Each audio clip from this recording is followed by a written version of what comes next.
Hello everyone, welcome back on my YouTube channel. Environment science में जो हम topic discuss कर रहे हैं वो है वाटर का एक्ट 1974 और water prevention and control of pollution act 1974। तो प्रीवियस वीडियो लेक्चर में हमने इसके ऑब्जेक्टिव कवर कर लिए थे और पॉल्यूशन की डेफिनेशन डिस्कस कर ली थी। ठीक है, आज के सेशन में हम डिस्कस करेंगे powers and functions of board.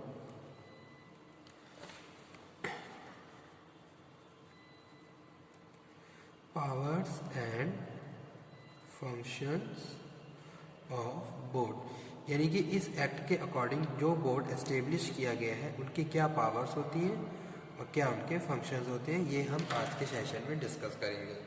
तो दोबारा से मैं एक बार बता दूं, वाटर एक्ट 1974 कुछ ऑब्जेक्टिव के साथ एस्टेब्लिश किया गया था, जैसे कि है prevention and control of water pollution, maintaining and restoring the wholesomeness of water और establishment of board of prevention and control water pollution. ठीक है, उसके बाद डेफिनेशंस क्या है पॉल्यूशन की। Pollution has been elaborately defined as the contamination of water or the alteration of the physical, chemical or biological properties of water or the discharge of sewage or trade effluent which is likely to render such as water harmful for injuries। ठीक है, किस किस के लिए?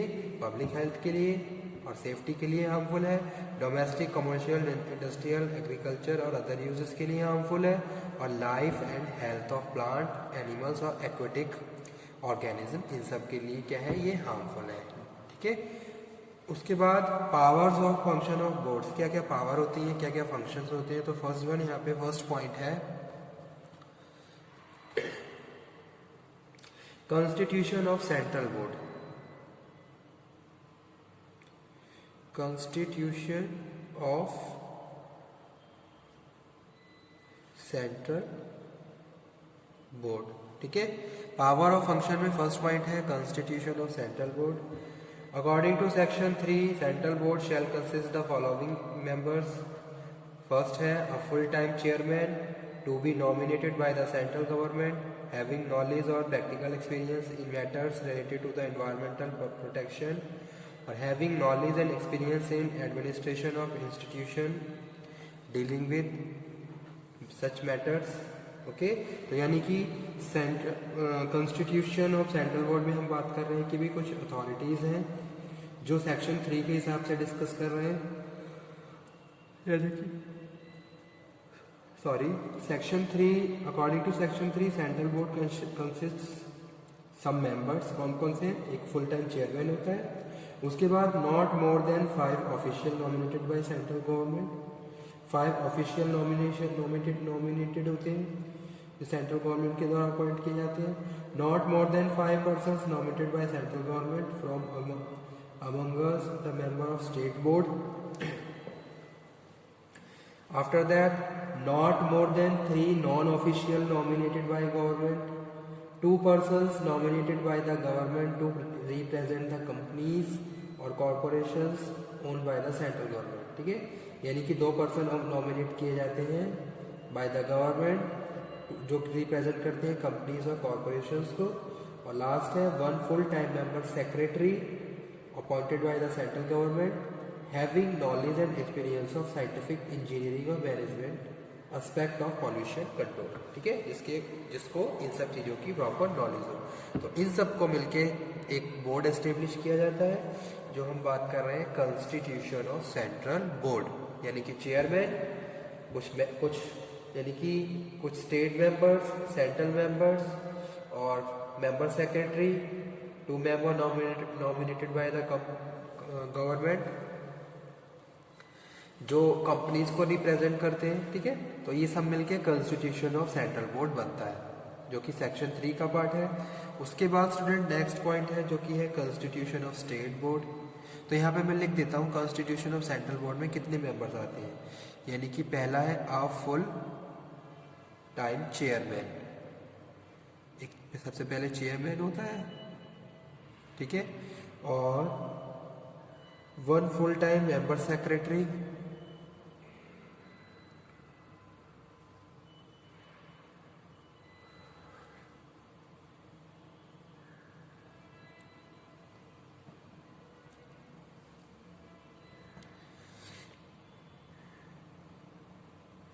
5 members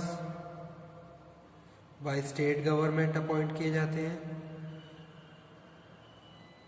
5 members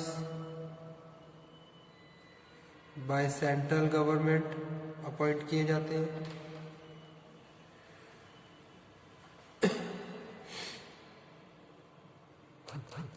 ठीक है।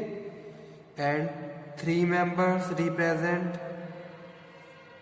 3 member nominated represent किसको करते हैं? एग्रीकल्चर को। एग्रीकल्चर,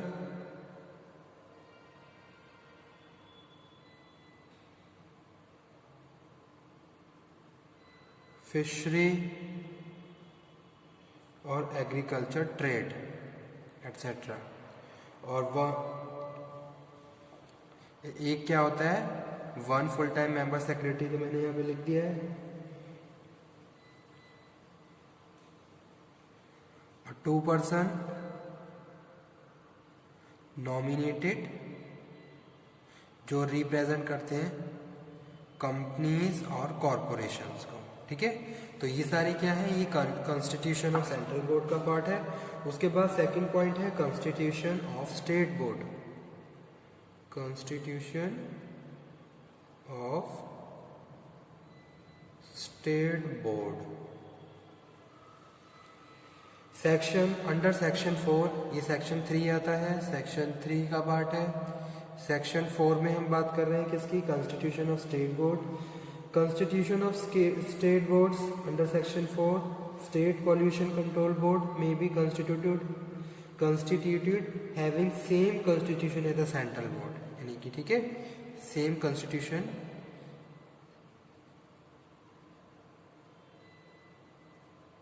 ऑफ सेंट्रल बोर्ड की तरह सेम कॉन्स्टिट्यूशन की कॉन्स्टिट्यूट होता है ये बोर्ड भी, स्टेट बोर्ड भी। तो वो चीज यहाँ पे हम डिस्कस कर रहे हैं। सेक्शन 4 में आता है स्टेट बोर्ड, जिसको कॉन्स्टिट्यूट किया जाता है सेंट्रल बोर्ड के हिसाब के अकॉर्डिंग ही।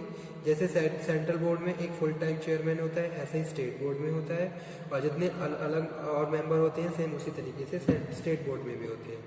उसके बाद स्टूडेंट थर्ड पॉइंट है constitution of committee. Constitution of committees. A board may constitute as many committees as necessary. ठीक है, यानी कि एक बोर्ड में अगर जो भी नेसेसरी कमिटीज रिक्वायर्ड होती हैं तो वो कंस्टिट्यूट की जाती हैं। The member of a committee shall be paid such fee and allowances for attending any other work of the board, और उनके लिए फी अलाउंसेस पे किए जाते हैं। ठीक है, तो ये क्या है? कॉन्स्टिट्यूशन ऑफ कमिटी, यानी कि जो भी प्रिवेंशन एंड कंट्रोलिंग प्रैक्टिसेस हैं इनको फॉलो करने के लिए कमिटीज़ को फॉर्म किया जाता है, कंस्टिट्यूट किया जाता है, और जो भी रिक्वायर्ड फंक्शंस हैं या फिर जो भी डिसीजन मेकिंग है वहाँ पे की जाती है।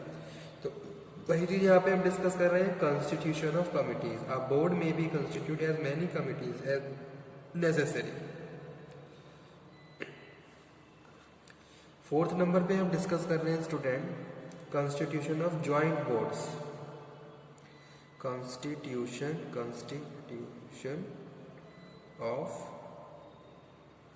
joint board. According to section 14. According to section 14.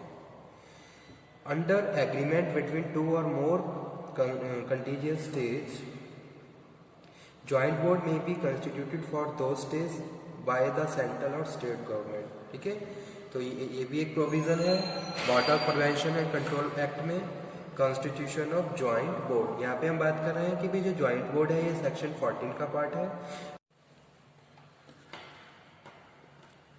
After that sixth one is meeting of boards. Meeting of board section 8 cover करता है मीटिंग ऑफ बोर्ड को under the water act 1974। According to section 8 at least 1 meeting must be held in every 3 months। Okay, 1 meeting held in every 3 months। हर 3 महीने में एक बार meeting होनी जरूरी है। ठीक है, मीटिंग में डिस्कशन होता है, डिस्कशन सच मैटर्स, जो भी प्रिस्क्राइब मैटर्स होते हैं, ताकि हम जो भी वाटर मैनेजमेंट है, वाटर कंजर्वेशन है, प्रिवेंशन एंड कंट्रोल, पॉल्यूशन, उनसे related strategy formulation, strategy implementation, planning, structure, इन सब को डिस्कस करते हैं मीटिंग में, ताकि हमारे जो भी ऑब्जेक्टिव्स हैं उनको हम टाइम पे कंप्लीट करते रहें। जिस भी ऑब्जेक्टिव के लिए ये एक्ट बनाया गया और जो जो ड्यूटीज़ जिनको असाइन की गई हैं उनका रिव्यू, उनका इन्वेस्टिगेशन एक तरीके से। ठीक है, तो वो सब चीज़ें यहाँ पे हम मीटिंग में डिस्कस करते हैं, जो कि क्या है, 3 मंथ्स में एक बार होनी जरूरी है। उसके बाद functions of central board 7th point है। 7th वन क्या है,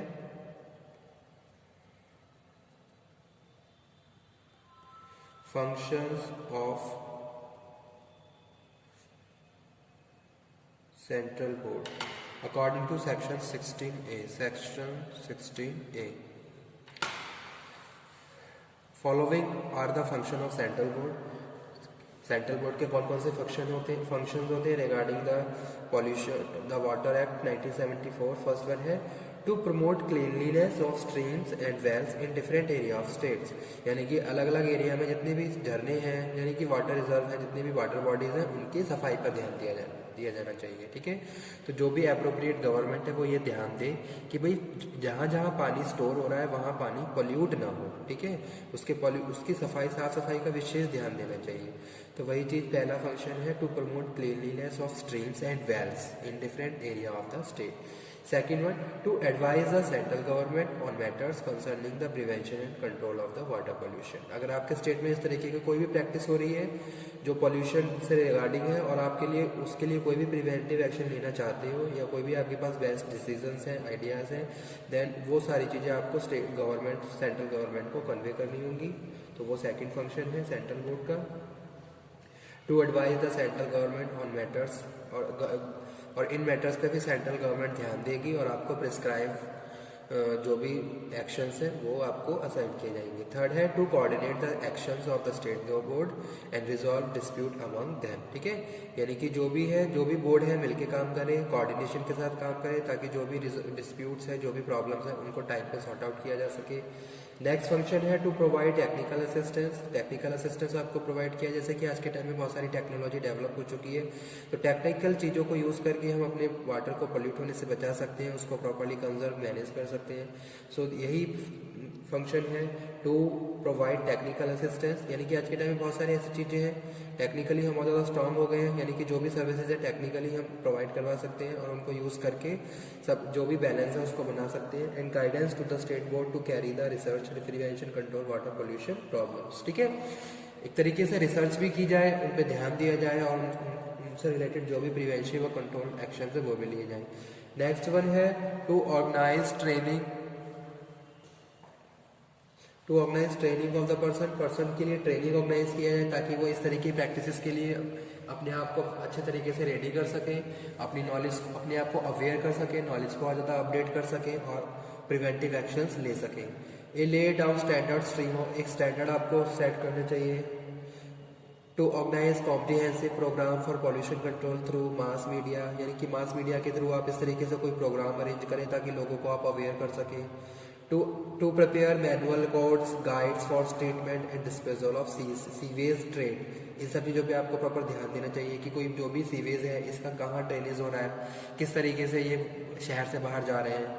टू एस्टेब्लिश रिकॉग्नाइज लेबोरेटरीज, और लैब को एस्टेब्लिश करना for analysis of water samples, ताकि वाटर सैंपल्स को हम वहाँ पे इन्वेस्टिगेट कर सकें, एनालिसिस कर सकें और उसका कोई एक बेस्ट रिजल्ट फाइंड आउट कर सकें। ठीक है, तो ये सारे क्या है, these are the functions of the central board under the water prevention and control of pollution act 1974। Okay student, thank you very much. आज के टॉपिक हम यहीं पे फिनिश करते हैं। नेक्स्ट लेक्चर में हम डिस्कस करेंगे फंक्शंस ऑफ स्टेट बोर्ड। तो यही एक्ट एक लंबा एक्ट है, काफ़ी इसके टॉपिक्स हैं जो हम डिस्कस कर रहे हैं। ठीक है, तो नेक्स्ट लेक्चर में भी हम इसी एक्ट को कंटिन्यू करेंगे और डिस्कस करेंगे कि भाई स्टेट बोर्ड के कौन कौन से फंक्शंस होते हैं। Thank you student.